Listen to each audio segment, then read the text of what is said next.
Donc, dans ce cas, on fait 3 jours et on enseigne et on prie pour les cas de délivrance. On a des témoignages terribles. Une jeune fille s'élève.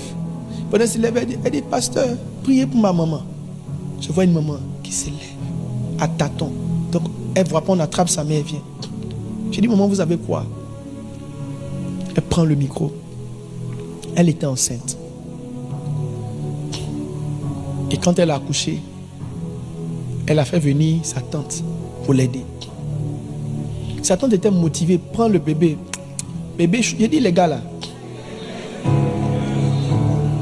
Bébé chouchou, bébé poupou, mamie tout.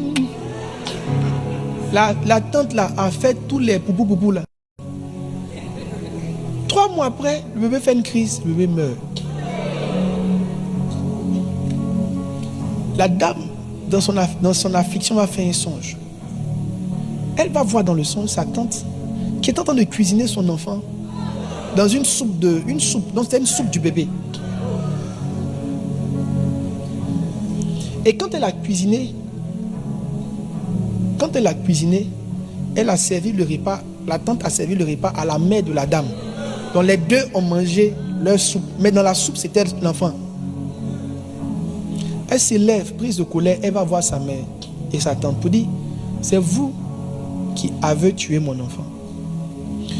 Sa tante est là, elles ont commencé à sourire. Elle dit, bon, comme tu nous vois, c'est bien, tu nous vois que tu peux nous parler, non?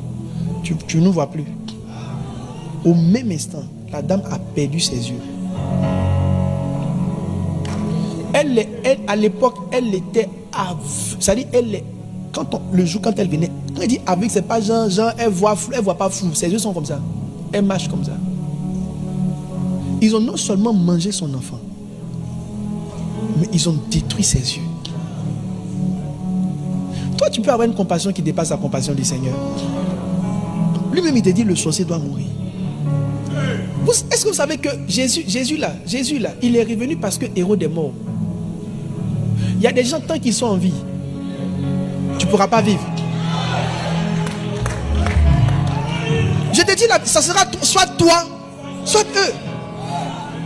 Tu n'as pas une justice plus grande. C'est Dieu. Regardez ce que le Seigneur a dit à Joseph. Il dit, ceux qui voulaient faire mourir l'enfant sont morts. Il dit, c'est maintenant que l'enfant, toutes les prophéties on a dit là, il dit, c'est maintenant que les prophéties peuvent commencer. On nomme mon oncle sous-préfet. Le juge doit aller porter son vêtement. Il meurt le matin. Son vêtement, il a porté son vêtement dans son cercueil.